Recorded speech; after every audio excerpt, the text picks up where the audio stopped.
And you want this in the record? Okay. This hearing will come to order.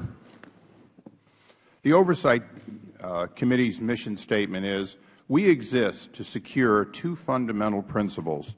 First, Americans have a right to know that the money Washington takes from them is well spent. And second, Americans deserve an efficient, effective government that works for them. Our duty on the Oversight and Government Reform Committee is to protect these rights. Our solemn responsibility is to hold government accountable to taxpayers, because taxpayers have a right to know what they get from their government. We will work tirelessly in partnership with citizen watchdogs to deliver the facts to the American people and bring genuine reform to the Federal bureaucracy. This is our mission. Today, we are going to talk about affordable energy, the lifeblood of America's rise in a global economy. We will touch on a number of clear issues, successes and failures.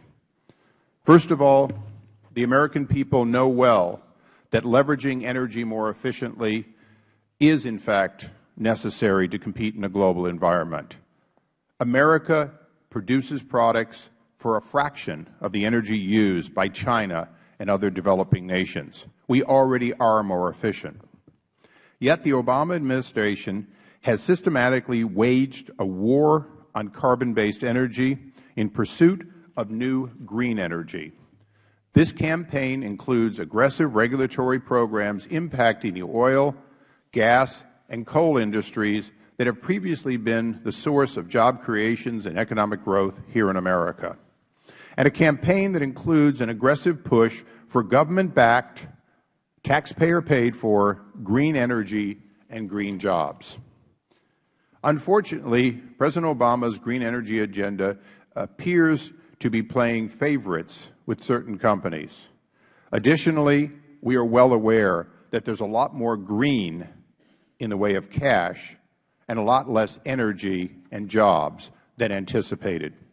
Facing the worst economic recession since the Great Depression, President Obama confronted the economic crisis with a proposal for green jobs. He cited the efforts of other nations as a rationale for subsidize our way to new technology and energy independence. Yet at this hearing and a report released by the committee today will demonstrate the other nations who have tried the same approach have experienced mixed results at best. President Obama relied on a false pretense that subsidizing green energy, as other nations such as Spain, Germany, and Japan did, would result in good, high-wage jobs, when in actuality nations such as Spain, Italy, Denmark, Germany, and the UK have struggled with job creations, with job destruction, higher energy costs, and loss of taxpayer dollars as a result of pursuing such policies. Looking back on the Obama green energy record, 3 years and billions of taxpayer dollars later, the American people have received very little return on the President's signature investment.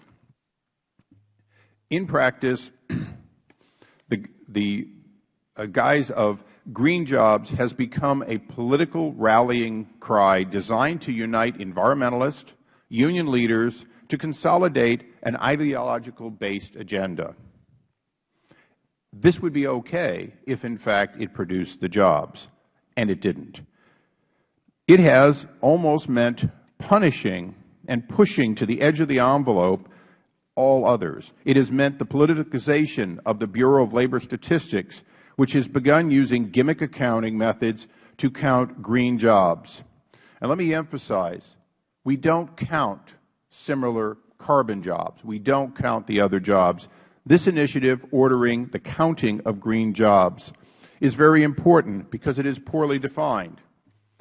I might mention today the staff on both sides of the dais will be counted as green jobs created under this standard. Yes, if we talk about green jobs, if we lobby for green jobs, as a matter of fact, if you are a paid lobbyist, you count for green jobs, you count as green jobs. The agenda also has been driven by political favoritism. And there are accusations of pay-to-play relationships benefiting private investors on the back of public loan guarantees, as in the case of Solyndra. We're not here to investigate that today. Our mission is broader.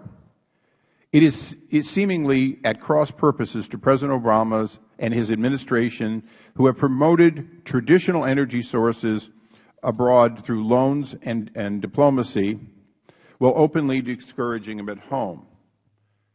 We cannot, in fact, raise the cost of our energy while promoting other countries finding lower-cost, carbon-based energy and assume that we are being more competitive.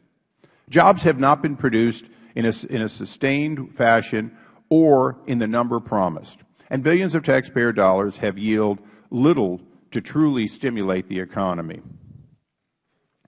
all while a vital domestic engine of growth, the U.S. energy production industry, has been choked, starved, and hyper-regulated. Addressing these shortcomings will deliver on a goal that both President Obama and members of his committee share, creating jobs and growing the economy while delivering affordable energy to the American consumer and business. It is very clear that many of us on both sides of the aisle hoped for better than we got. Today's hearing is to come to the reality that no matter how often we hope for better, this committee has an obligation to recognize when we fail to achieve it. I now recognize the ranking member for his opening statement. Thank you very much, Mr. Chairman, and I thank you for calling this hearing. Madam Secretary, it's an honor, indeed a tremendous honor, to have you here today. I'm sure you have testimony that goes just the opposite of what the Chairman has just talked about, and I look forward to hearing it. The Administration is fortunate to have your commitment to the environment, to our economy, and to American jobs. I also welcome Deputy Secretary Ponemon from the Department of Energy and Dr. Hall, a good friend from the Department of Labor. When I go home to my district in Baltimore, my constituents are clear about what they want. They want jobs. They don't care if these jobs are green, purple, or any other color, as long as they pay a fair wage and give them a sense of prosperity and a hope for their children's future. My constituents also tell me they are tired of the inflammatory rhetoric coming out of Washington, and I agree. Some members appear to be more interested in making wild allegations for political purposes than in finding solutions to the challenges we face. Let me give you an example. On September 8th, the Chairman issued a staff report claiming the Recovery Act was a failure because it, quote, destroyed or forestalled 1 million private sector jobs. To support this conclusion, the report cited only a single study issued in May. That study was quickly discredited for its flawed methodology. Nobel laureate Paul Krugman called the underlying study, quote, weak and dubious, unquote. And he warned that it was being, quote, seized on by people who have no idea what the issues are, end of quote. In contrast, the nonpartisan Congressional Budget Office estimated in its most recent report that the Recovery Act, quote, increased the number of people employed by between 1 million and 2.9 million, end of quote, and, quote, increased the number of full-time equivalent jobs by 1.4 million to 4 million. Other mainstream economists agree with the CBO. A second example of this false rhetoric is the title of today's hearing, How Obama's Green Energy Agenda is Killing Jobs. I guess that's President Obama. Despite this rhetoric, there is no evidence that the administration's clean energy programs are resulting in fewer jobs. In fact, just the opposite. Developing clean energy technologies is critical to our economic survival, and our competitors know this. China is making massive investments in clean energy programs and dominating these sectors. America is losing its edge in the global marketplace, and we will lose the future ownership of these technologies and the jobs they create if we fail to support these sectors. As a third example, the Chairman appeared on national television this week and accused specific members of Congress of crony capitalism for supporting green initiatives in their districts. He called this, and I quote, corruption, end of quote, and he claimed that it was, quote, endemic. He also said this, and I quote, there's been this attitude that somehow government can weigh in with loan guarantees and money and pick winners, specific company winners and losers, end of quote. But just last year in 2010, the Chairman wrote personally to the Secretary of Energy seeking a loan guarantee for an electric vehicle company in San Diego. He not only supported one company, but he endorsed the entire concept of green energy. And he said this loan would help in, quote, shifting away from fossil fuels and using viable renewable energy sources, end of quote. He said the loan would, quote, reduce dependence on foreign oil, enhance energy security, and promote domestic job creation throughout California as well as in other states, end of quote. Mr. Chairman, in terms of this loan program, it seems like you were for it before you were against it. And according to this morning's press reports, 10 other members on your side wrote similar letters, and I have no problem, I have absolutely no problem with these letters or your praise for the program. But I disagree with the claim that members who support green energy are somehow corrupt. My basic point is this. If we are going to compete with China in the decades to come, we need to be responsible and serious in our efforts. We need to do what my constituents and your constituents and the majority of Americans elected us to do. We need to focus on creating jobs, boosting the economy, and serving the interests of the American citizens. And with that, Mr. Chairman, I yield back.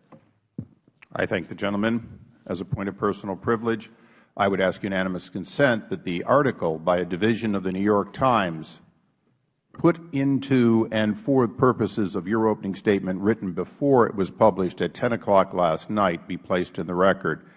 In that statement, in that article, it does, in fact, state 10 members targeted to say that if we ask for money already in the pipeline to be considered for various projects, that somehow we support it.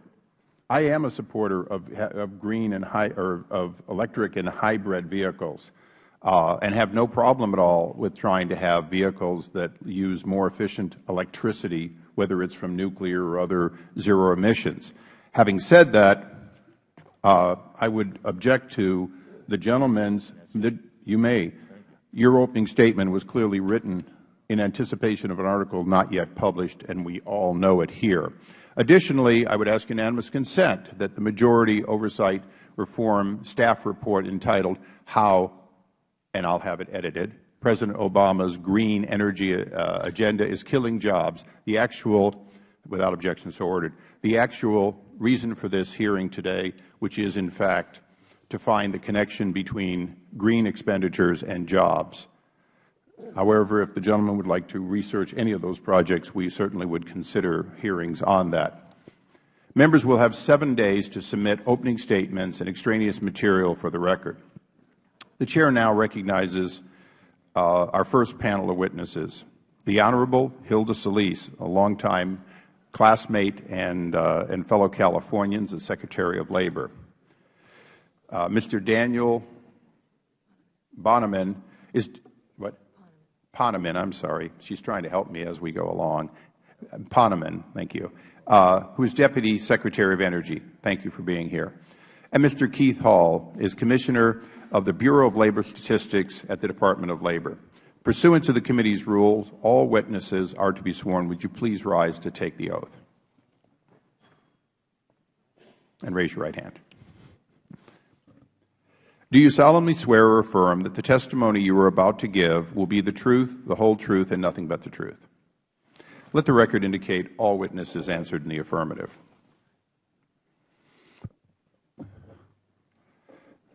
Madam Secretary, you've been on this side of the dais, so I'll only say it for the other two. Your entire opening statements will be placed in the record. The 5 minutes, fairly close with the usual green, yellow, and red, is designed for you to expand on that as you see fit. I understand that sometimes you're restricted to the words that have been cleared, but to the greatest extent possible, we'd like you to use the time to go beyond the written statements which are in the record. Madam Secretary. Thank you, Chairman, and good morning, and Ranking Member Cummings and the other members of this committee.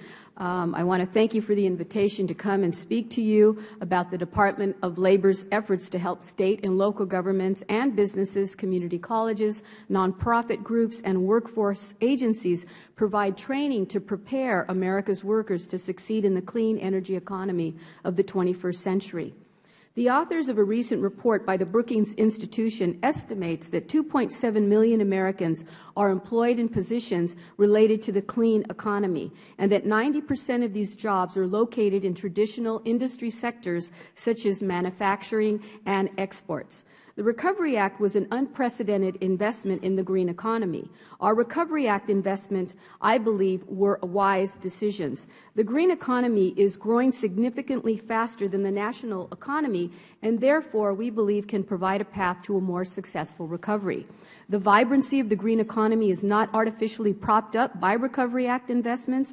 In fact, the Recovery Act investments simply supported the investment that private sector corporations have already made that they deem wise. Venture capitalists are voting with their dollars in favor of the future of the green economy, according to the Brookings Institution report.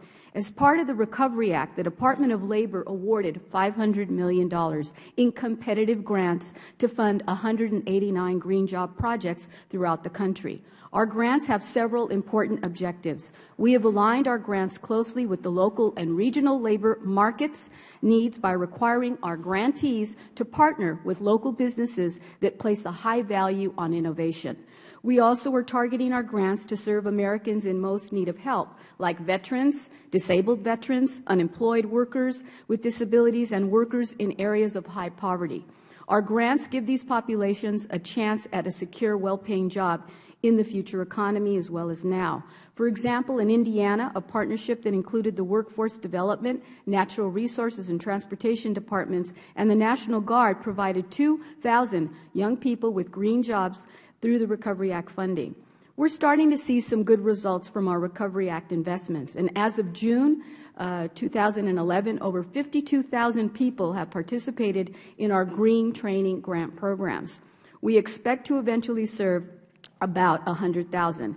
And about 60% of those participants were unemployed when they started training. The rest had jobs, they're known as incumbent workers, but needed training to ensure that they could keep their jobs. To date, well over 26,000 participants have completed their training, and more than half of them who didn't have a job when they started training now do. As these grants progress, we know that these numbers will increase.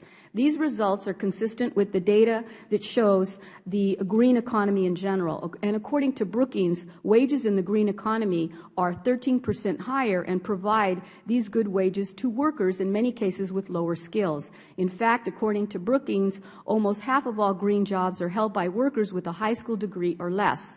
Yet they are more likely to make good wages or better wages than other low-skilled workers. For the most part, there are no low-wage jobs in the green economy. Our efforts didn't end with the Recovery Act, however. Our Green Jobs Innovation Fund program is building on the success of our Recovery Act programs. We just awarded 6 grants totaling $38 million. One of those grants went to Jobs for the Future, which is serving over 1,000 unemployed and lower-skilled workers in 7 cities. The innovative program views both workers and employers as equal partners in expanding the green jobs pipeline. Serving today's youth is critical to our green jobs effort because they're suffering, especially our youth, unprecedented high numbers of unemployment. And I'm especially proud to work with the Office of Apprenticeship, which has worked with employers to identify several new occupations for a very important program known as wind turbine technician, energy auditors, and well drilling operators. And with us today in the audience are Scott Grant and Charlie Kaufman and Jerry Robinson, who are local D.C. area employers that partner with the Department of Labor to provide green apprenticeships. Our DOL Youth Build program is also training young people for the growth industries of the future, such as in green construction. For example, at Casa Verde Youth Build in Austin, Texas, youth are being trained to install solar panels, and youth are also building energy-efficient and affordable homes in East Austin. In the audience today, we have Eric Rodriguez and Cornelia Stark, who are learning green building techniques through our Youth Build program located here in Washington, D.C. Our Job Corps program has trained more than 15,000 students over the past few years in green training jobs. For example, at Clearfield Job Corps Center in Utah, 14 students graduated in our green training program, and they all found jobs. The Department is upholding the Administration's commitment to accountability, transparency in the programs. We continuously monitor our green investments to make sure that they're achieving all of their objectives. But I would like to underscore, because I know my time is running out, is that we do everything we can to help provide better monitoring tools, and we do that on a regular basis. And if we do find that there are issues or problems, then we will assign staff at the national level and regional level to oversee to make sure that we get on course. But keep in mind, these partnerships are driven by business, industry, by data that is generated from the local regional area. So it isn't driven down by the Federal Government. It actually is coming up from the bottom where we find that there is a need to fill jobs, there's a lack of training or skilled, but it's all market driven. So with that, Mr. Chairman, thank you. Thank you, Madam Secretary. Secretary Ponemon. Chairman Issa, Ranking Member Cummings, distinguished members. You see, Hilda already knows how to hit that button. She's a real pro, but she'll show you if you have any problem. I'm always learning from my distinguished colleagues. Chairman Issa, Ranking Member Cummings, and distinguished members of the committee, thank you for the opportunity to appear before you today to discuss the Department of Energy's programs to strengthen our energy security, to advance clean energy innovation, to create jobs for the American people, and to make the U.S. more competitive in the global economy.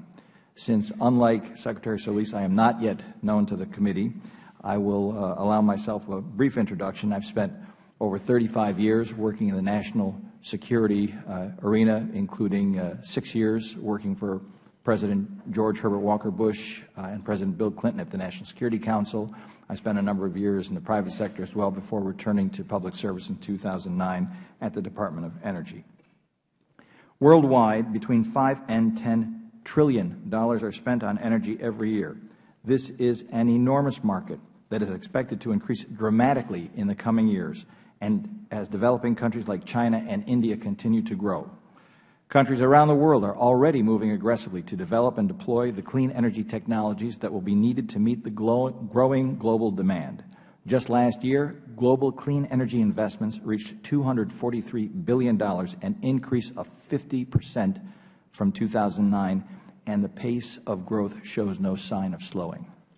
There is a significant economic and employment opportunity to be seized by the companies and the countries that successfully innovate and compete in these clean energy industries. This is a race. It is a race to develop the technologies and the domestic manufacturing capacity that will drive job creation and set a foundation for the future prosperity of the United States. Our competitors are stepping up, and they are playing to win. The United States once led the world in clean energy investments. Now we rank third behind China and Germany. So we have a choice to make today. We can compete in the global marketplace, creating American jobs and selling American products, or we can resign ourselves to importing the technologies of tomorrow from abroad. I believe that we can and must compete. That's why, under President Obama's leadership, we have taken unprecedented steps to deploy American innovation and to make sure that the U.S. is a leader in the global energy economy of the future. Through our investments in clean energy, we are creating hundreds of thousands of new clean energy jobs and catalyzing investments by the private sector while reducing our excessive dependence on energy imports and saving money for families and businesses across the country. This is a race that we can win, but we must recognize that it is not a race that can be won overnight.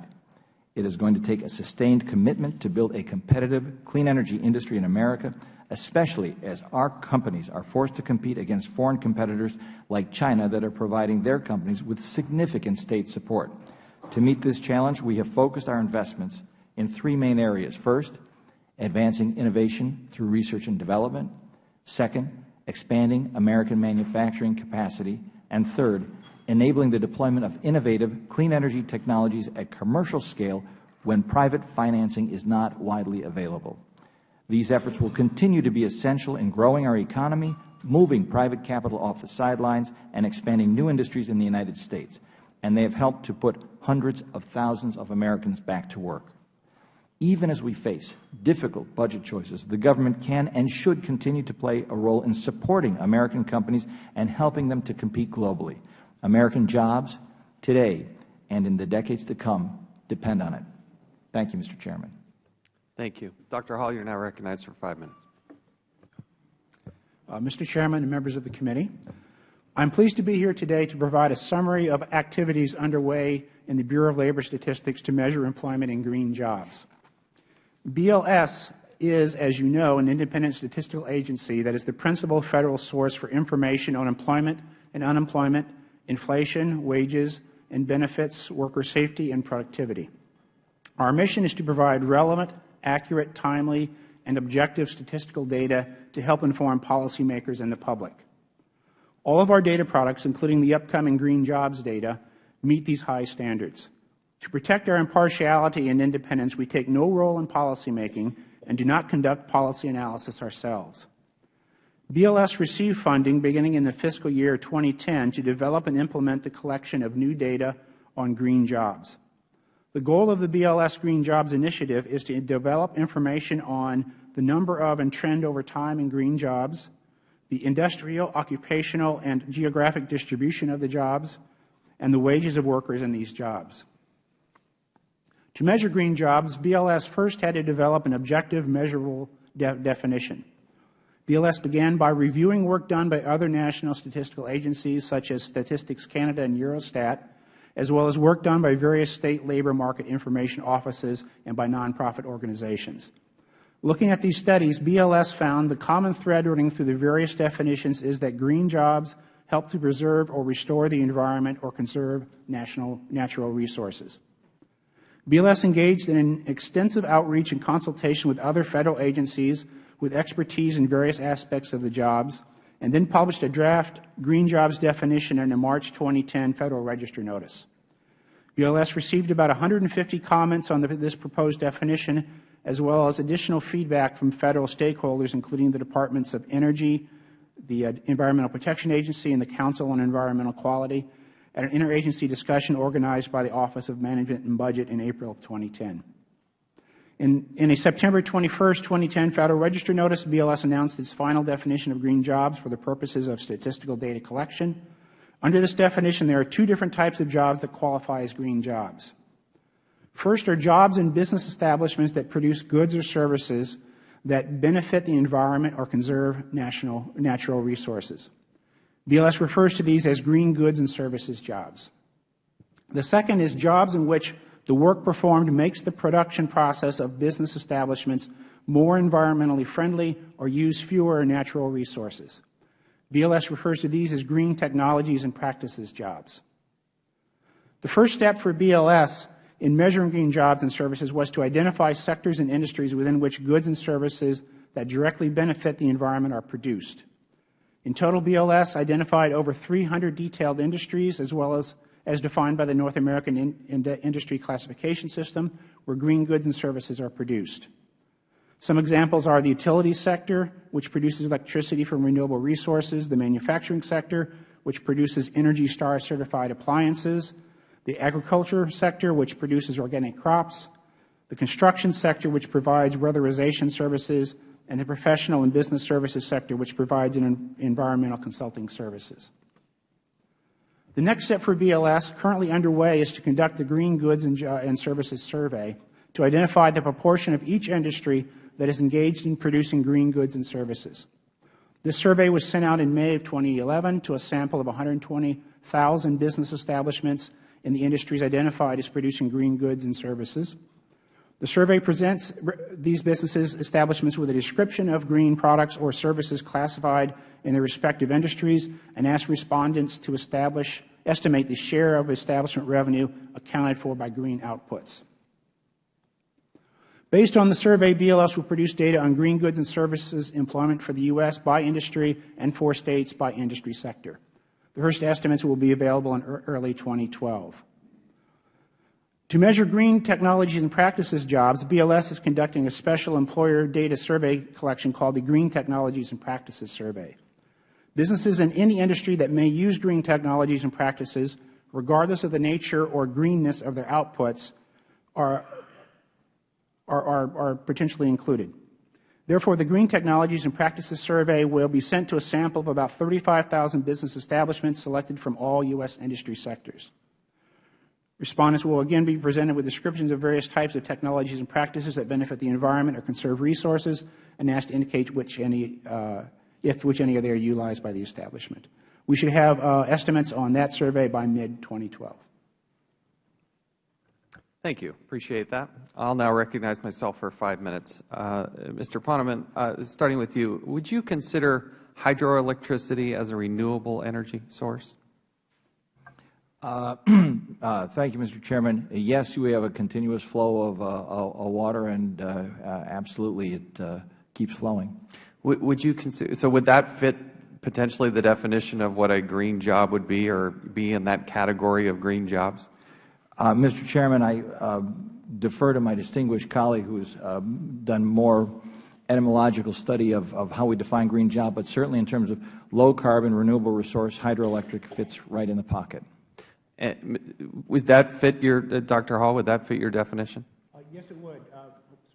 Yes, it would. One of our categories of green goods is energy from renewable resources. And you would consider hydroelectric power as renewable? Yes. And Madam Secretary, would you consider hydroelectricity as renewable? Yes. Yes. Yes, Mr.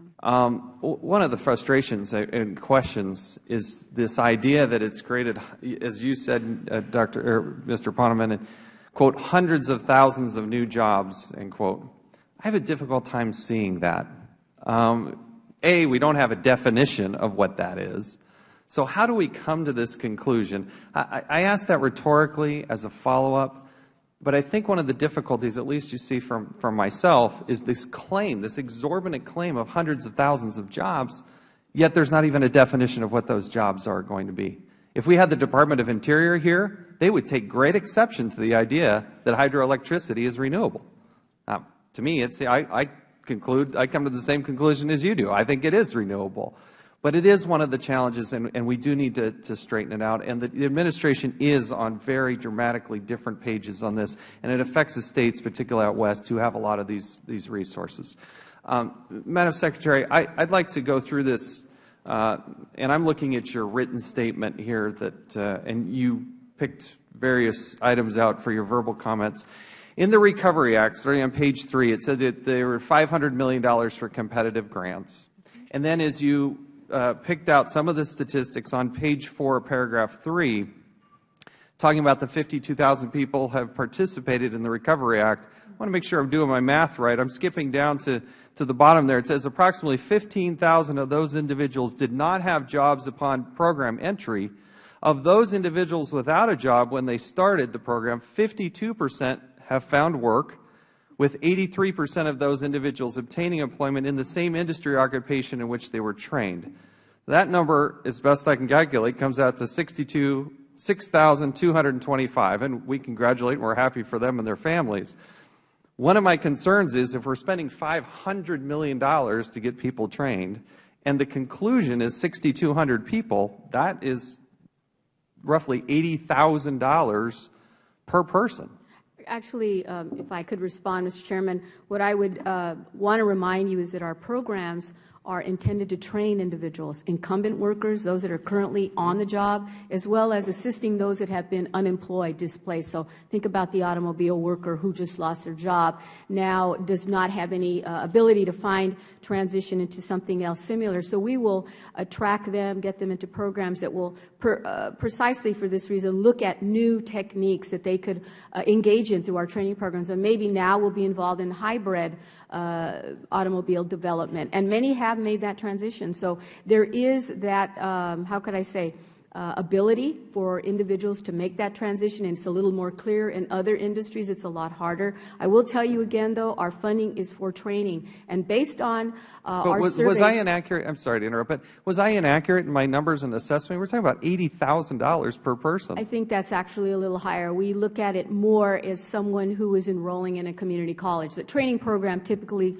runs that amount. But of the ones that you can actually document that actually went out and found a job, It didn't create any jobs. It trained them, and you can argue the validity of needing to do that. We trained people to also keep those jobs, because many employers were actually laying people off if they didn't have higher credentials because they wanted to remain competitive. So that's a part of our program that we are offering to employers. I have just a few seconds here, but in your written testimony, you talked about Clearfield Job Corps, wonderful organization based in my state, outside of my district.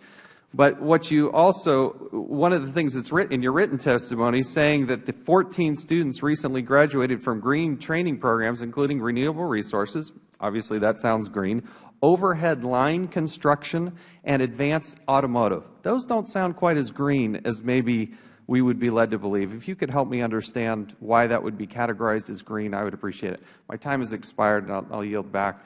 And actually now recognize the ranking member, Mr. Cummings, for 5 minutes. Were you going to answer that question, Mr. Hall? The question you just asked? Could somebody answer that question? I think it's a good question. I would say that many of our training programs provide a variety of services. So while not all these programs received, how could I say, more than 50% of the monies that they get is not all dedicated to just green. What is happening, though, all our programs, Youth Build and Job Corps, have been told to change their curriculum. So we have students that are enrolled in programs to be, say, automobile mechanics or diesel mechanics, and they are learning new technology. In many cases, they're using new refined fuels, things of that nature. So yes, they are learning some of that new aptitude, but across the board, I would say many of the programs continue to provide somewhat traditional training. But we are emphasizing, and keep in mind, we've only had this program in place now for less than 2.5 years. So we are making that transition, and we want to do better, and we want to make sure that our young people especially get that upgraded skill set that they're going to need to make them more competitive. Thank you. We'll now recognize the gentleman from. Thank you very much. Thank you very much, Mr. Chairman. Madam Secretary, are we training people to get into careers? Is that part of it? I'm just curious, because I know there are people in my district that were able to take advantage of some training programs so that they established a career, so that they weren't laid off, and maybe they were in a job, and that job, in other words, in this economy, we're having a lot of employers who have learned to do more with less people.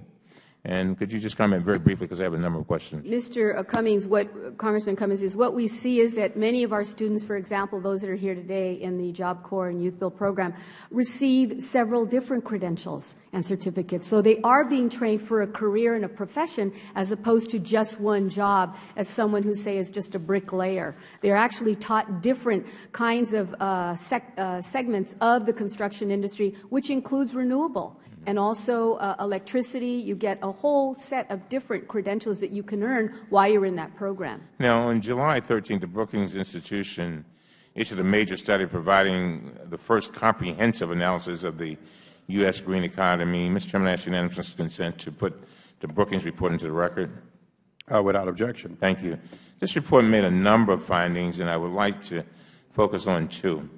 First, the report found that the clean economy generates good-paying jobs. According to the report, the clean economy employs some 2.7 million workers more than the fossil fuel industry. The report also goes on to say newer clean tech segments produce explosive job gains, and the clean economy outperformed the nation during the recession.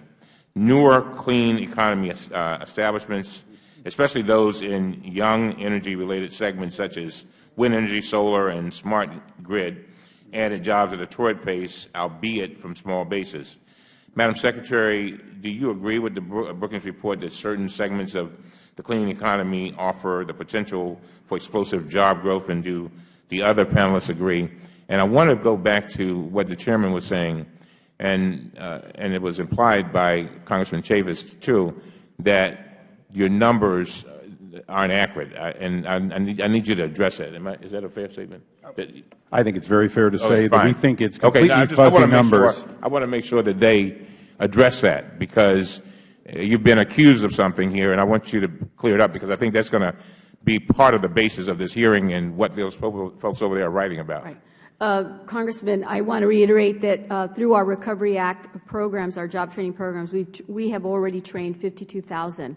The initial grants are and that's a fact. Yes. Okay. And we potentially, in the next coming year and a half, possibly, we will see up to 96,000 that will be targeted. So they will go through our credential programs. At this point in time, as of 6/30, meaning the month, 6/30/11, 26,000 workers have completed training, and about 15,000 who were unemployed workers and 11,000 who were what we call incumbent workers. So they had jobs, but were being trained in our programs as well. And over 22,000 have received a credential. And I would say that approximately half of that 15,000 or so did get new jobs. And we're tracking that as we continually roll along here. And what we're finding is the average cost to provide the training averages, again, about the cost it would be to attend a community college. The Brookings report also made a second key point, which is that the United States needs to support these key sectors to remain competitive. Here's what the report says. China now leads the world in clean economy deployment. In 2010, China put into place a staggering $54.4 billion in clean energy investments. By contrast, the United States private investment in clean energy totaled $34 billion. Now the gap is widening further. The Brookings report also says this. China, which now produces half of the world's wind turbine and solar modules, recently announced it would accelerate its clean revolution over the next 5 years and has set out aggressive growth plans for strategic emerging industries critical to economic restructuring, including multiple new energy categories, electric vehicles, and energy efficiency products. Do you have a comment on that? Mr. Cummings, I would just say that you can't compare $54 billion of investments from China as opposed to $500 million that I had for the first time in the Recovery Act. And my role is to provide training and skill assistance. It's not to find the job. That's why venture capitalists, that's why corporations, that's why business individuals make those decisions. They're actually making the risk to increase our capacity to go in the green sector. And I would say that, just to remind folks, back in 2007, George Bush signed into law the Green Jobs Act program. He believed in it as well as many people that have been invested in this area for more than a decade. And I would just say that it's something that we are obviously needing more assistance, more support, and if we can compete with our friends in other countries, I think in the future it will bode very well for us. Thank you, Mr. Chairman. I thank the gentleman. Now recognize myself. Madam Secretary, I'm going to be brief. It is only $500 million, which in Washington is small dollars. Our point, I think, accurately, Mr. Chaffetz made it well, and I'm just going to summarize it. You spent $500 million. You spent a lot of it on people who already had jobs. Of the people who didn't have jobs, you've got about 6,000 who got jobs, at least as of today. And those jobs include people who are basically just working on modern diesel trucks and other things which are no, you said it yourself in your own testimony. It's broad training. So the statistics of the 6,200 or so who actually got jobs, who didn't have jobs, can well be on the periphery of what most people would consider to be green jobs. As a matter of fact, if they left that training and came to work for Mr. Cummings and they're here on the hearing today, they probably will end up being counted as green jobs, which means I go to Dr. Hall. Dr. Hall, you've got the big bucks. Was Solyndra and their 1,000 jobs counted in your assessment? I mean, until they went bankrupt and laid everyone off? No, that's a yes or no, if you don't mind. Oh, okay. I don't know. Okay. That's the third answer, and it's always a good one if you don't. Your counting of these jobs, though, clearly includes people who are not, in fact, designing and building solar panels or doing other things which are truly green energy production, correct? It goes well beyond green energy production. Your figures include people who are working in the environmental, how to be kinder to the environment. That's in the written proof we have here, correct? Yeah. One of our categories that we're collecting data is environmental compliance, education, and training and public awareness. Okay. So as the government creates just a pot more bureaucracy that forces more people to have to do more EPA compliance and studies and wasteful, sometimes, restudying, that all counts as green, right? So if the government simply infinitely burdens business so they have to get a whole bunch more people to do a lot more studying to keep the government happy, that counts as green jobs, correct? Well, one of our surveys is the green technology and practices survey. So we're looking at establishments. Right, but we're looking at the accuracy of your numbers here today. We already have the proof that it cost a fortune to get very few jobs. Now we look at those jobs and find out that those jobs are broadly defined so that you've got a lot less real jobs created than even the pitiful numbers that it's showing. Now, when people want to tell me there's 2.5 million, one of the problems is, yes, you get more money for working in green subsidized industry. You get more, then there are more people. But you know, the cost of producing energy from solar electrics is so inefficient and expensive that you subsidize the production, you subsidize the development, and then you subsidize the use. So what a surprise, you can afford to pay 13% more. Let me just ask Mr. Ponemon, or Secretary Ponemon, because you're the closest thing to somebody that's been in private practice here, private enterprise. China is doing all the things Mr. Cummings said, but they're not using green energy to do it. They're building more coal plants and buying more American coal than any other customer. The #1 exporter of coal to China is us. The #1 importer of coal in the world is China from us. So they're building windmills so we can subsidize them and buy them. They're building solar panels so we can subsidize and buy them. They're using low-cost energy to be more competitive in selling us high-cost energy. Isn't that basically the model, at least as of today? I would not presume to speak for the Chinese model, Mr. Chairman, but but you do know, it's not a secret, they're using coal fire and nuclear to produce all that green stuff. They're not using solar panels to make solar panels. They are now the world's leading producer of solar panels and producer, turbines. seller, and exporter, correct? As far as I know, so. Okay, so they're a great manufacturing nation. They're the #1 manufacturing nation in the world. They took that from us while we were diddling around having higher cost of energy and bragging about the fact that if you have an inefficient form of energy rising, such as solar panels for pure energy, there are some places in which solar panels make a lot of sense. But in fact, as a mainstream energy source, what we're doing is raising the cost of our energy while China has become the world's greatest manufacturer out from underneath us. I can speak to the U.S. side. What we're doing, Mr. Chairman, is we believe we can reverse that trend. You're going to reverse it with higher cost energy? No. We're going to reverse it with innovation, with the financial markets we have, with the best entrepreneurs in the world, and we're in the process of doing it, sir.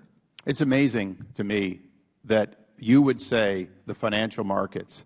Mr. Cummings would probably be rather upset if you said our great financial markets after the hearings we've held since 2008. My time is expiring. This hearing is about the accounting for jobs. And hopefully as we go through this, both sides will focus on the jobs that are in fact not created or in fact are only created through subsidies. With that, I recognize the gentlelady from the District of Columbia. Might I just respond to the last comment? No, there wasn't a question. Okay. Thank you. Ms. Norton. Yes, Mr. Chairman, and this is about the accounting for jobs. And you know, this is a very important subject because this is the next iteration of the world economy. You don't get anywhere if you have already drawn your conclusions with a title that says how Obama's green jobs agenda is killing jobs. We want to know. We want to find out the answers. This is supposed to be an investigative committee. When it comes to government investment and innovation, let's not pretend that's new. That's as old as the American economy. The rail was laid before there were trains and people enough to go there because of government investment. So that's something we have done, laid to your part of the country, Mr. Chairman, when there were very few people out there like yourself. You say in your testimony at page 3, there are certain things that the private sector cannot reasonably be expected to do in a market economy, including undertaking investments in clean energy, et cetera, that primarily confer national benefits beyond the return to shareholders. That was the case with the rail industry. That obviously is the case with this new technology. The old industrial economy is now limited in its growth. So let's look, since many in this committee already know the answer, let's look to a genuine investigation. The Economic Policy Institute issued a report that concluded that the Recovery Act's investments at approximately $93 billion through the end of 2010 boosted overall GDP by $146 billion and created nearly 1 million jobs. Now, I recognize that China is a command economy. We are a market economy. And when we invest, it's a little more difficult than when they do. But they are underwriting billions of dollars in green technologies, trying to get out of the old coal economy that they are using because they have nothing else they can use. Is China also killing jobs by making such massive investments, or are they cornering the market in these new clean technologies? Mr. Ponemon? Thank you, Congressman, for the question. It's a great danger that this great race that we are embarking on to build the energy of the future will not be built in America. What the investments we're trying to make are doing are trying to reverse that trend. In 1996, we produced 43% of the world's solar panels. We now produce 6%. We can reverse that with the kind of smart investments that we are trying to make under the Recovery Act and under the authorities that have been granted by this Congress. I want to be clear for the record that China is in fact using domestic solar as well as all the coal and nuclear. The fact of the matter is they're using tremendous amounts of all kinds of energy, and I think it would be a tragedy if we were to cede the playing field to our foreign competition in building the jobs for the future that should be here in America. Yeah, precisely because these are new and shareholders want to see a return on their investment. Private industry has never gone whole hog and leading the country. It's been the other way around. What's the experience of other governments around the world in pursuing a green jobs agenda? Are they trying to corner the market as well and get ahead of us? The governments that have been most active, Congressman, are the governments putting the largest dollar investments in. We have now slipped to third place in the world. We lost a place in just a year. We've been behind China. Now Germany has surged ahead of us. We can reverse this, but we're going to have to be really focused on moving capital into these new clean energy technologies. Can either of you say that what you have seen of green jobs has done more to kill it than to make or encourage green jobs in our country? Madam Congresswoman, I would just say on my visits around the country, I have actually seen job growth, and in areas where I've seen depressed and blighted communities come back to life because now there are solar panel organizations that are actually compiling these kinds of materials and actually making production and creating jobs in areas that have been blighted. Not just that, but also in lithium batteries and also in other new hybrid vehicles. Even our automobile industry has been renewed. We have more jobs now in that area and a potential for more cars that are going to be fuel efficient. So I do see that happening. But we can't compete with China and others when government state-owned funds are being used and you're looking at small portions being utilized for training. And just to go back to a statement that the Chairman said, our funding runs in cycles. So you can't produce a great number of job training participants in a matter of 1 year. It takes a cycle. You have to ginny up 6 months, then you get people into the training, the curriculum, you get the location, and these grants run anywhere from 2 to 3 years. So we're barely in the midpoint of our cycle. We expect to go up to 96,000 participants. We now recognize the gentlelady from New York, Ms. Burkle, for her questions. Thank you, Mr. Chairman. Thank you for calling this very important hearing, and thank you to our panelists this morning for being here. I just want to take exception. The Chairman was this line of questioning on coal, and I think it's slightly disingenuous for you all to sit there and compare China as being the standard bearer for alternative energy and production of solar panels, when in fact we've had people here from the coal industry, and we have heard firsthand the obstacles that are being put in their way for the production of coal. So we can't compare apples to oranges. We in this country are impeding the use of coal production and the use of coal. And in China, they don't have those standards. Those impediments are not put in the way of of them and the use of coal. And they're using it then to produce these solar panels, which they can produce much more cheaply, as we've seen in the Solyndra. So that's just a comment I wanted to make. I think it's very important to acknowledge, number one, when we talk about the fact that China and these other governments are infusing money into the industry, this is the United States of America, and we let the free market rule. It isn't a question of what the government can prop up, and I think that's a real important distinction we should make here this morning. Now I'll get to my questions. Thank you. Secretary Solis, can you just give me your definition of a green job? Well, I believe that the Bureau of Labor Statistics outlined what we have been using as a guide for our program. So we look at opportunities where we can define through legislation what has been used typically as a green job, so something that conserves energy and also can recycle, and also renewable energy, something that is new, that is going to reduce our savings in terms of our efficiencies there. So we use that. We use what the BLS and what other data is out there. And typically, we have also used what the Workforce Investment Act research guidelines have provided us, even before we began to take on this role of defining what green jobs are. Do you have one specific definition of a green job? I would say that what we look at in terms of our definition is exactly what the Bureau of Labor Statistics has outlined. So it's very large. We know it's broad, and we know that there are different sectors across the board that are impacted. So yeah, you could have a business that's involved in providing maybe renewable energy, but you also have accountants and other individuals, financial folk, that are also a part of that industry. Thank you.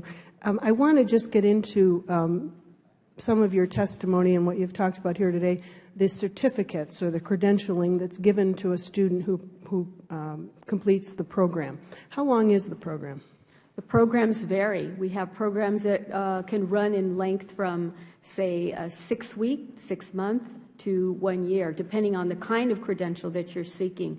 And in many cases, for example, we have students here in the Job Corps program. They're enrolled typically in the program anywhere from 1 year to 2 years. During that time frame, they can select which certificates they would like to be enrolled in to obtain that particular degree or certificate. And that certificate or that credential, is it recognized in the industry? Is it recognized by unions? Yes. Is it, yes. Who recognizes it, and what is it called? There are standards that are established, and we go by what has already been established through our department. And typically in the apprenticeship program, for example, we have new definitions, new criteria that's actually being set up that I believe the BLS could probably elaborate a little bit more on, in terms of looking into new industries like wind power, solar, and other areas that are now becoming more of our vocabulary. I also want to follow up with some of your testimony with regards to the wages that a green trainee is paid versus a regular trainee. Can you just, what is the starting wage for a green trainee? It depends. You could have someone who's working, say, at minimum wage, and typically move up because of certificates, say in LED, lead lighting, and what have you. Those are, I think, one of the highest standards right now. If you can get those certificates, you actually will make a lot more money, and those salaries are obviously a lot higher than minimum wage. Do you know what the average starting salary is for one of these green trainees? It depends on what field you go in. Weatherization could be very different from someone who is also doing, say, installation of solar power panels, and also remetering someone's home, putting them into a new electricity grid system. But I would tell you that overall, and according to the Brookings findings that I referred to, that the salaries are anywhere from, say, 10 to 13% higher. Thank you. I see I'm out of time. I yield back. I thank the gentlelady. Thank you, Mr. Chairman. Thank you. We now recognize the gentleman from Cleveland, Ohio, Mr. Kucinich, for 5 minutes. Thank you very much, Mr. Chairman. I'd like to address my questions to Mr. Ponemon, and because they also may relate to some information that Secretary Solis has. If you'd like to join in, you could tell me. The main purpose of this committee is to be able to get the facts, and I just want to make sure I have my facts correct here. The loan guarantee to Solyndra was approved under a Bush administration program, the Energy Policy Act of 2005. Is that correct? Yes, sir. Do you know that? Okay, Mr. Ponemon. Now, according to the September 14 testimony of Jonathan Silver, who is the current head of the Department of Energy's Loan Guarantee Program, 1, the Solyndra application was filed with the Bush administration in 2006. 2 years of extensive due diligence had been done by the Bush administration before President Obama took office. And 3, before President Obama took office in late January of 2009, the Bush administration had already set a timeline of March of 2009 for issuing a conditional loan guarantee commitment to Solyndra. Is this factual so far? I was not here yet, but that is my understanding, sir, yes. Okay. And when the Department of Energy conditionally approved the Solyndra loan guarantee in March of 2009, it was doing so under a schedule established by the Bush administration. Is that correct? That is my understanding. And when Solyndra met those conditions, it was the closing of the deal that occurred in September of 2009, the closing of the conditional loan guarantee commitment that had been scheduled by the Bush administration.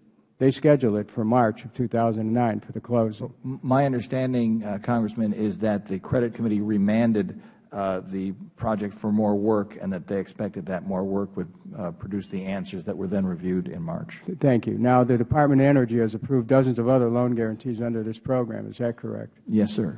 And there's another solar energy company, First Solar, that has received a number of those loan guarantees. Is that correct? We're in the process of conditional commitments moving to financial close. First Solar has been in that pool, and I don't know which of the applications have gone to final close and which are conditional. But in fact, the loan guarantees that First Solar has received or is expected to receive by the September 30th deadline total approximately 10 times the amount that was guaranteed for Solyndra. Is that correct?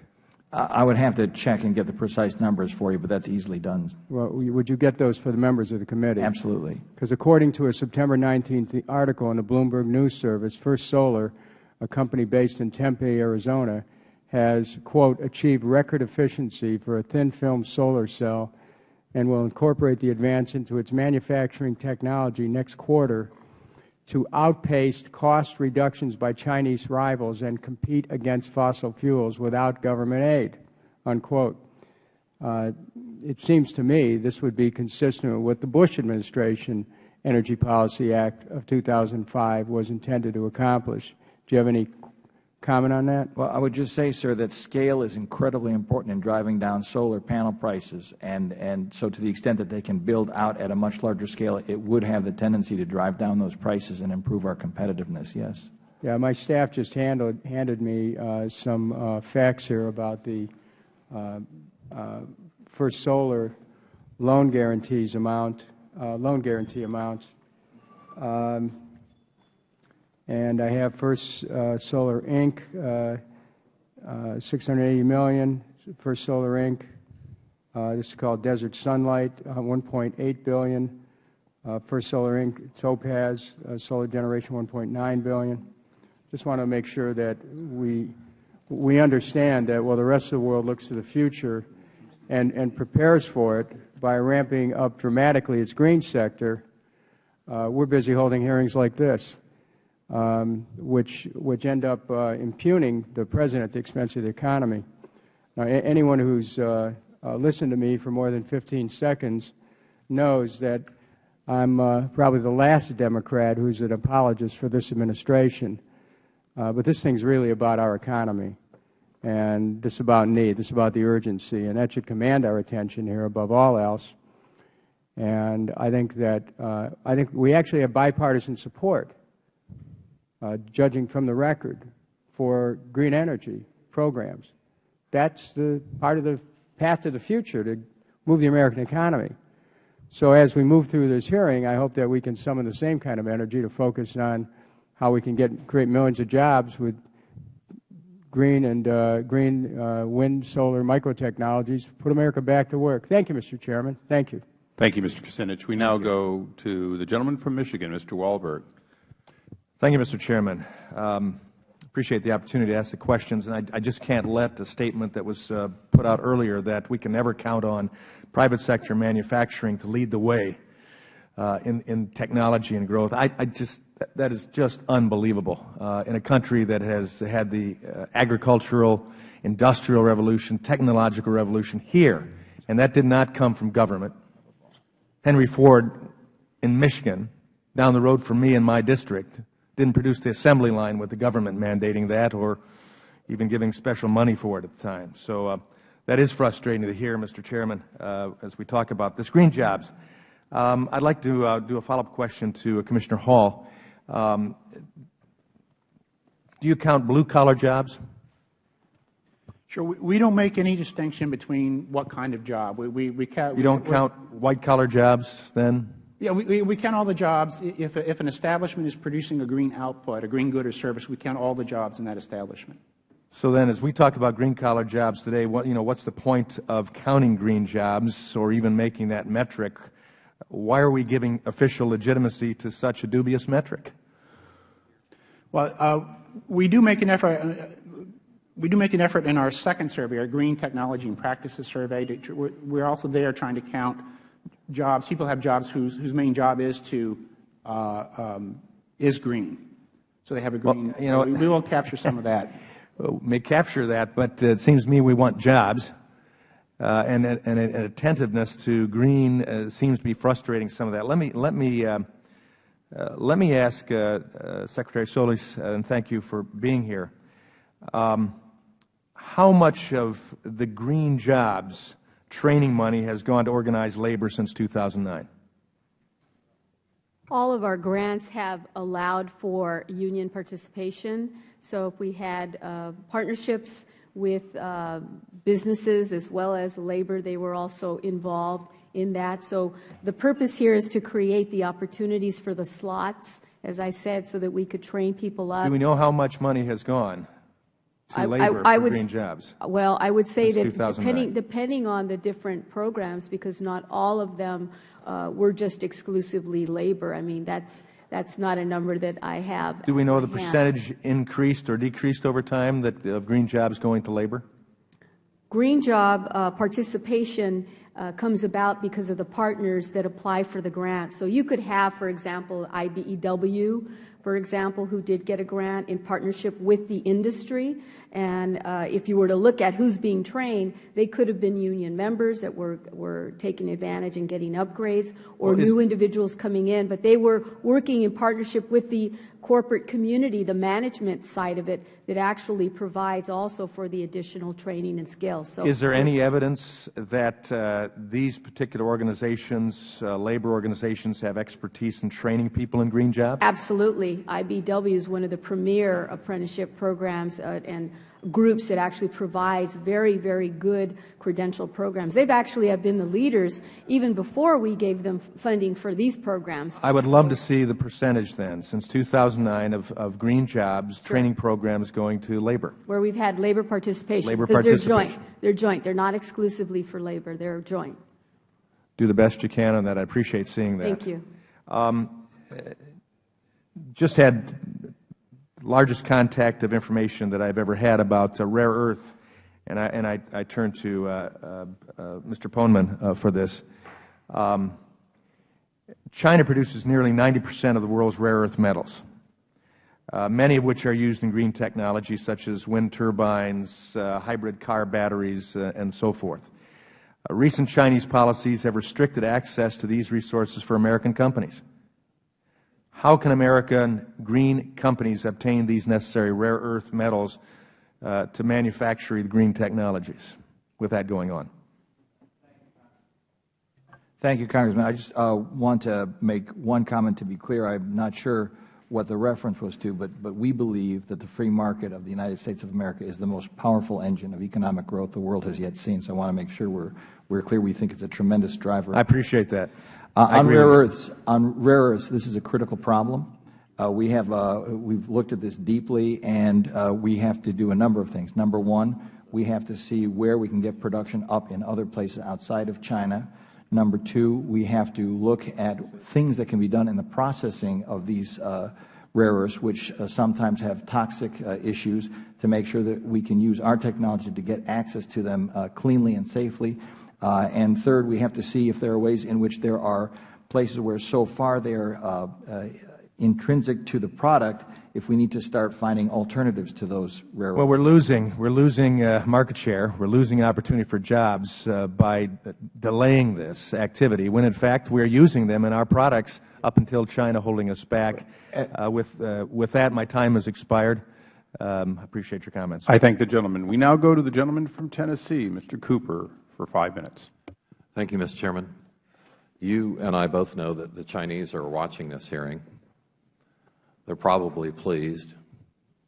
What they're seeing is more partisan bickering. Now, we don't know if the Chinese bicker because they make their decisions in private. We're also seeing, I think, a false conflict between fossil fuels and renewable fuels, and that suits certain partisan motivations at this time in our democracy. I think most Americans are for the lowest cost fuel, period, including externalities. So far in this hearing, no one's made reference to the fact that you can barely breathe the air in Beijing, China, and other major cities. You can cut it with a knife. I'm from coal country. I love coal. I want it to work. But we've also created a false sense that coal is the unsubsidized fuel. Mr. Chairman, you and I both know that coal has been subsidized for decades. In my area, clean coal has been subsidized for decades. I wish some of those efforts had been more productive because it's hard to clean up coal. Maybe it's still possible. I haven't given up trying. But we are blessed with vast coal reserves, but it's hard to clean up that fuel. Now, global warming may be more controversial on your side. Most scientists agree that global warming is happening and may even have a man-made cause. So carbon-based fuels, that is an externality. So, Mr. Chairman, as you pointed out in an earlier letter on behalf of a constituent, and I by no means blame you for those efforts, it's very important that we don't create false conflicts between fuels, that we make rational decisions about the best way to go. It's been established by testimony here today that the Chinese vastly subsidize renewables more than we do, by 5 or 10-fold or larger, because we don't really know the Chinese numbers. Now the Germans are subsidizing it more than we are.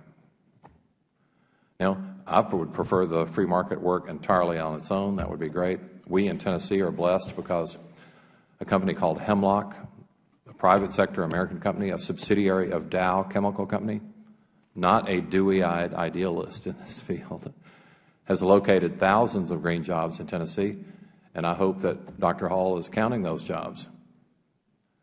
Wacker, the leading German producer of solar panels, has also created thousands of green jobs in Tennessee.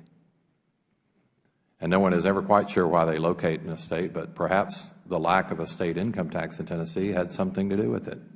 And those states that want those green jobs, maybe they can have a more efficient state government and attract more industries. So there's some real opportunities here, Mr. Chairman, to help America have more energy choices, help us pick the lowest cost choices, including the externalities, because nobody wants to live in a polluted, dirty air environment. No one wants to ruin the planet. And experimental technologies take time. They take effort. And I don't know the stats because they're not included in this hearing, but coal may have been one of the most subsidized fuels ever if you look at the decades that we've spent on subsidizing clean coal technology. So let's do our best to try to make rational decisions for the country. Hopefully we can get back on the right path. And I think that, again, one of the worst parts of hearings like this is the Chinese see us fighting. They see the partisanship, and they see, hey, maybe state capitalism, their version, is working better than our version.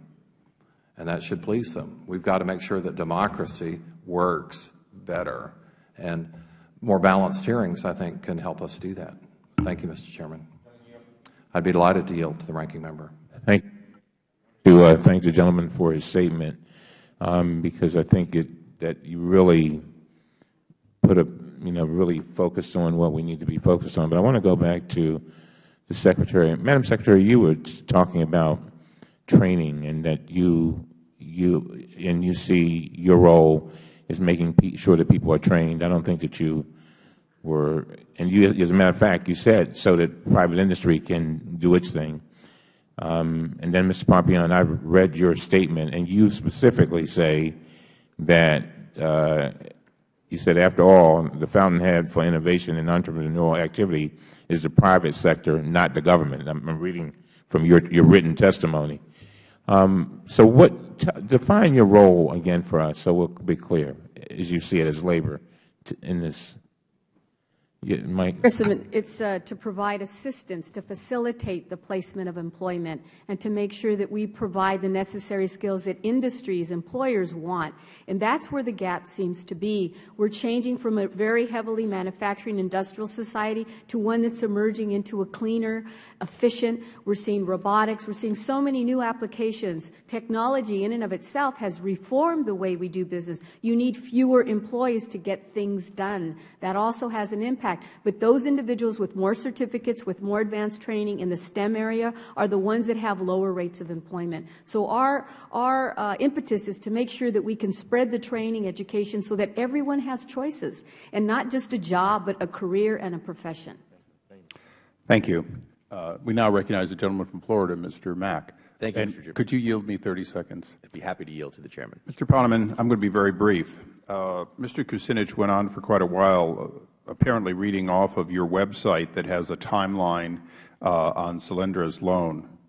Don't you think it's disingenuous for that timeline to be quoted when, in fact, what's missing from that timeline is January 13th, when the Bush administration recommended killing that loan, and January 26th, when the Obama administration brought it back to life and funded it, of 2009. In other words, one of the last acts of the Bush administration was to kill Solyndra as not a good idea. One of the first acts of your administration was to put it back in, and it's not on the site. Don't you think that's disingenuous? With all due respect, Mr. Chairman, I don't think there's anything disingenuous.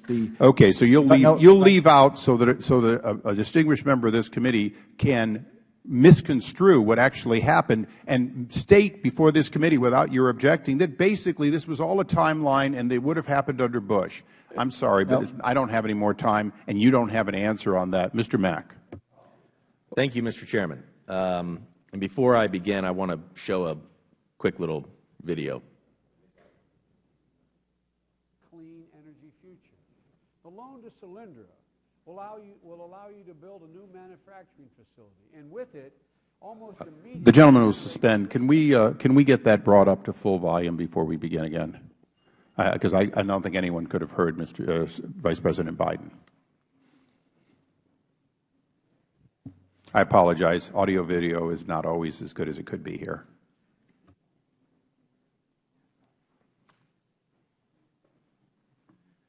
He's saying that's full volume.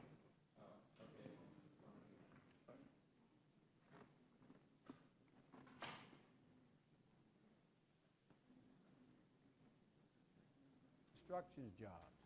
And once your facility opens, there will be about 1,000 permanent new jobs here at Solyndra and in the surrounding business community, and hundreds more to install. All right, well, since we really can't hear, basically what the Vice President has said is that there were going to, this loan, this company, there was going to be 1,000 permanent jobs. So, Mr. Ponemon, and did I say that right? Close? You did, but you can call me anything, sir. Thank you. Are those jobs still permanent? Regrettably, no, Congressman. But I want to be very clear about one thing. That's okay. Let me just. Well, go ahead. Go ahead. Well, on January 9th, the Credit Committee remanded for further consideration and additional due diligence the Solyndra loan. It deferred it without prejudice, explicitly without prejudice, so it did not, in fact, kill Let me say this then. Considering that when the Vice President made this announcement in September 2009, the Department of Energy already was worried about Solyndra, was it appropriate for the Vice President to promise that these jobs were permanent? Was it appropriate for that? Congressman, at the time the Vice President made those statements, there was every hope that those jobs would remain permanent, and we're trying to build a new economy that will have many more jobs like it. Didn't DOE and OMB have models showing that Solyndra would run out of money it needed to sustain itself by September 2011? I would have to see the specific studies that you're talking about, Congressman, but as many startups have challenges, Solyndra obviously was no exception. We'll make sure we get those to you. Thank you very much. I think the record is pretty clear on that. Secretary Solis, in your prepared testimony, you talked about a gentleman named Peter Reyes. Who is Peter Reyes? Peter Reyes is, Congressman, Peter Reyes is an individual that I met when I was touring a facility, a transportation facility up in San Jose. He was a worker there, was telling me about his experience. He worked in the banking industry, lost his job after many years, and was trying to get into a new job. He was picked up by our training programs that we offer in the state of California in San Jose, and became a part of the production there, and actually was now a driver for one of their hybrid buses. So now he's making money. He's back at work. All right. Did the U.S. taxpayers pay for that training, for his training? In part, yes. Yes, we did, along with the state. Okay, so here's the real question. What makes driving a hybrid bus a green job and driving another bus that's not a hybrid bus not a green job? I mean, bear with me here for a minute. Driving a bus is driving a bus, right? I mean, you turn the wheel, you push the gas, you use the brake. If you go back to you use your blinkers. Pardon me, but if you go back to the argument that's being made of how you substantiate the green industry, the vehicles that were built there are hybrid vehicles. They're fuel efficient. They're built in Oakland, California. But this is the bus driver. By individuals. But this is a bus driver. So the question, so here's the problem that I think people are having, that I'm having. How can you call this a green job? I mean, so if you sit in a chair, if I'm sitting in a chair that was made out of green material, does that make my job green? He's in an industry. He is driving a bus, and to count it as a green job, you know, we've heard on the committee from both sides, we want to be able to make some determinations here, but before we can make those determinations, we have to get at whether or not the information that you're giving us is accurate. And I don't think driving a bus, just because it's hybrid, doesn't make it a green job. Mr. Congressman, would you rather have that person unemployed? No, I'd rather them work. Where the taxpayers would have to pay for that. He's now paying taxes. I would rather you not try to smooth this thing over and make it a green job when it's a job. Of course we want jobs, but we don't want you to pull the wool over the eyes of the American people and tell them it's a green job when it's a job.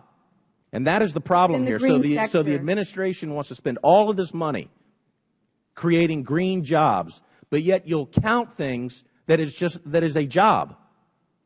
The industry itself, where he is employed, is fuel efficient. They're using new technology. Is his job green?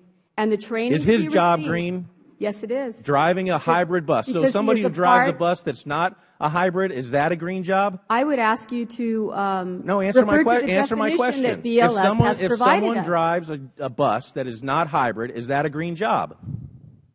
You can't answer it. It's only a green job if it fits into your sales pitch. Thank you, Mr. Chairman. I thank the gentleman and the gentlelady. We now go to the gentleman from Chicago, Mr. Quigley, for 5 minutes.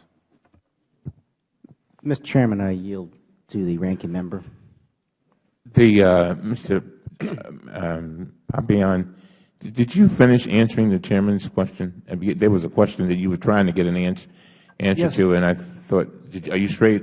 Did you get it out? Yes, sir. I just wanted to be clear that the matter was remanded without prejudice for further due diligence, and it was not killed outright. Thank you. All right. And just one other question to Secretary Solis.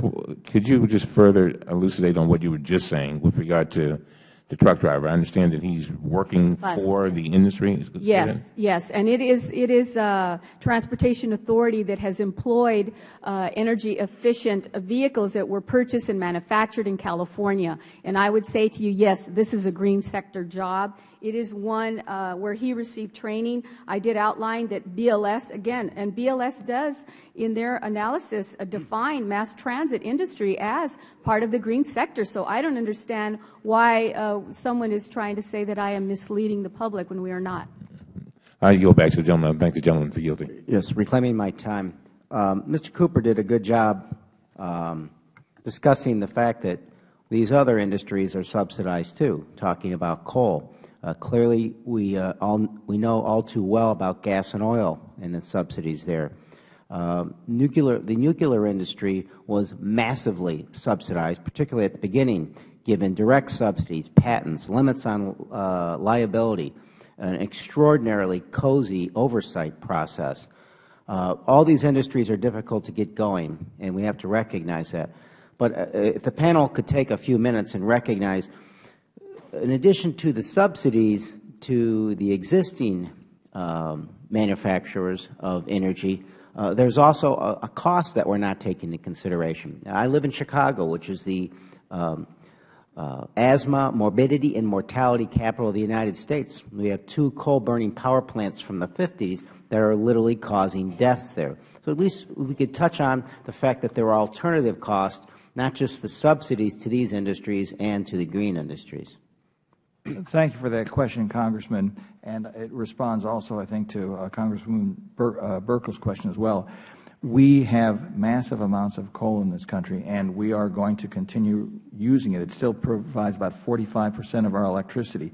But as you suggested, Congressman, we've got to clean it up. Under the Recovery Act, we are investing $3.4 billion in just that task so we can get clean coal competitive and clean our environment at the same time. As we are sitting here today, Secretary Chu is in an international meeting discussing carbon sequestration with other countries so we can not only be competitive but get the best technology deployed so we can clean up the coal and continue to get the electricity from it, but also preserve our health. Thank you. Let me move on to something else. The American Energy Council, Innovation Council, led by Bill Gates, is urging us in Congress to make smart Federal investments in clean energy research and development now. He's backed by many other CEOs, including Bank of America Chairman Chad Holliday, CEOs and COOs, who are asking Congress to infuse our economy through Federal investment in these sorts of programs.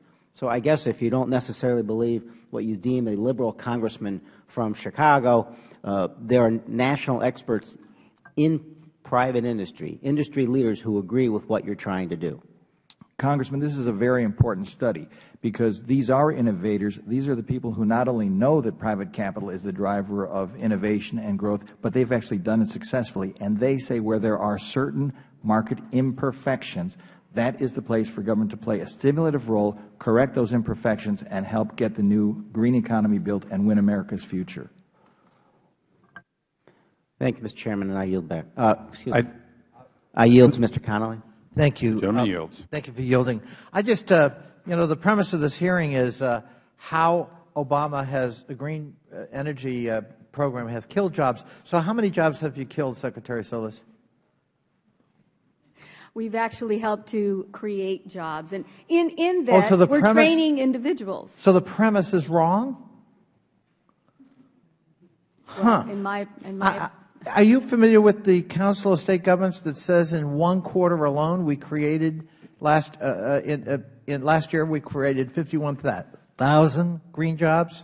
That's not the Obama administration saying it. It's the Council of State Governments. I would ask that this be entered into the record at this point. Without objection. I thank the Chair. At this time, I'd like to ask unanimous consent that we include in the record, based on testimony, the email produced by OMB from January 13th, which says, in part, after canvassing the committee, it is a unanimous decision not to engage in further discussions with Solyndra at this time. Also, the January 26th email, which says, in part, well, I'll just leave it as it goes the other way, and the March 10th one, which says, in parts, DOE is trying to deliver the first loan guarantee within 60 days from the inauguration. The prior administration could not get it done for 4 years. Without objection, so ordered. No, objection.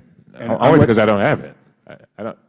Well, you don't have something until I ask to have it put in the record. It has been produced. Well, I mean, I can't object to something that I don't see.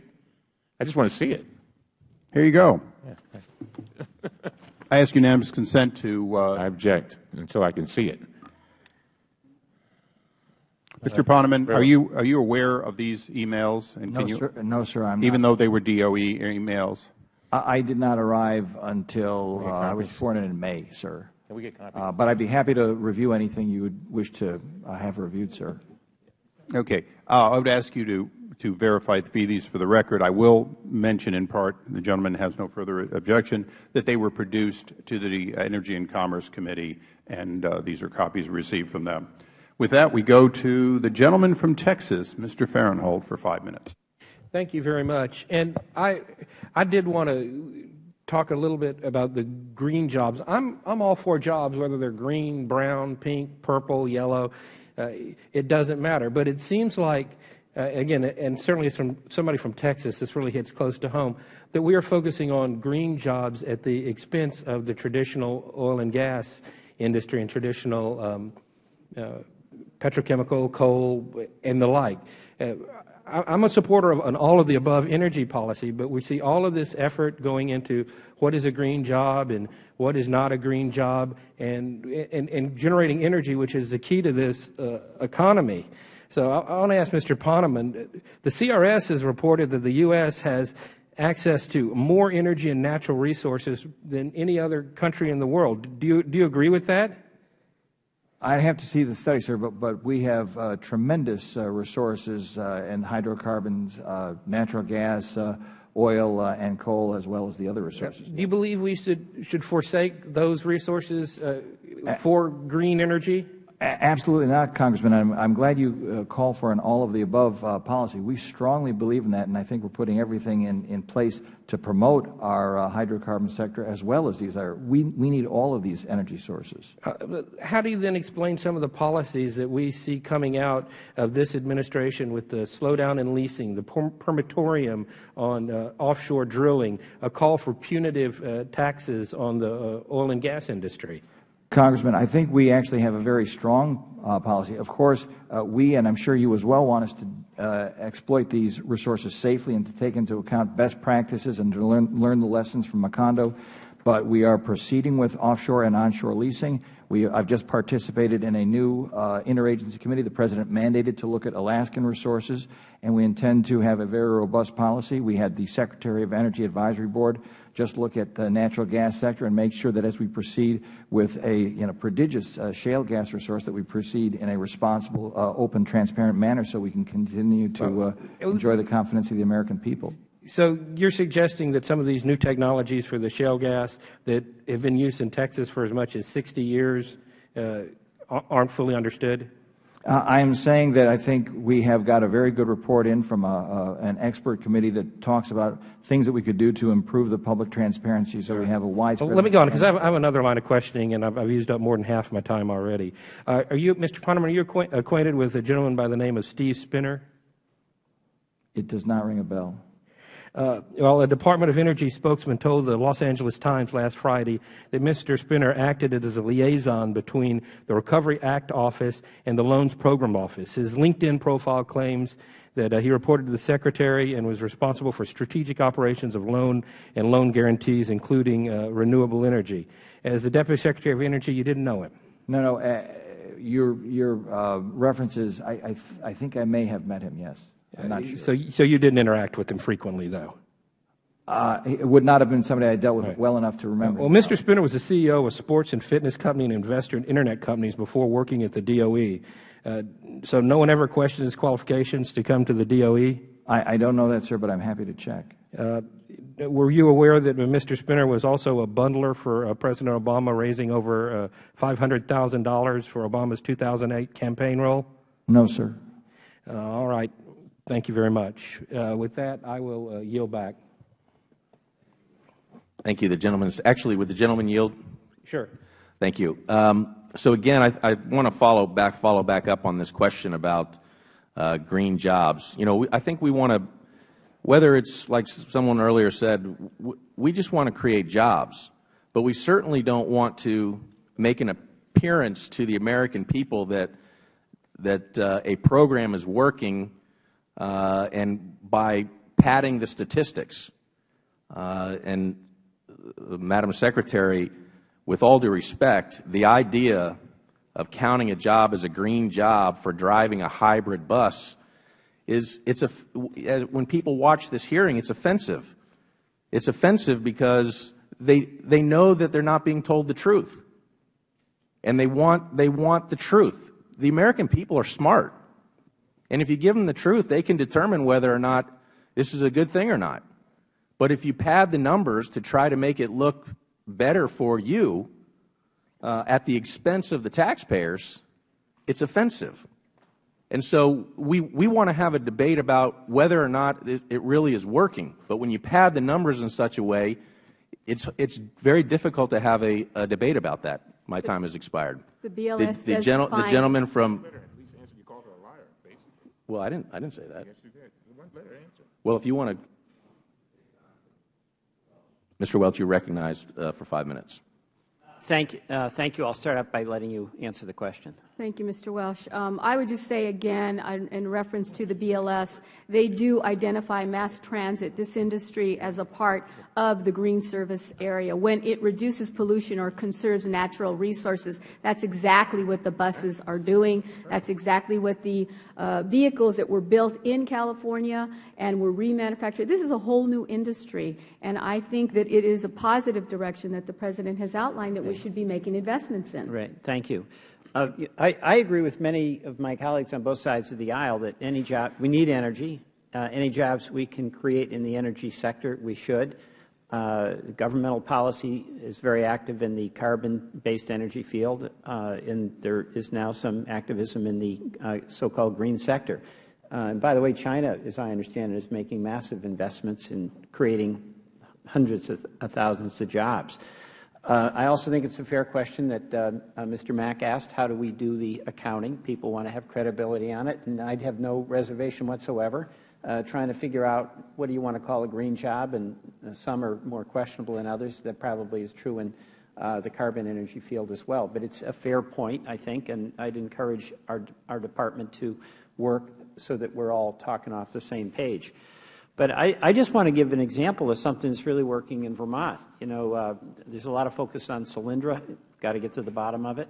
I understand one of the issues there is that the investments that China made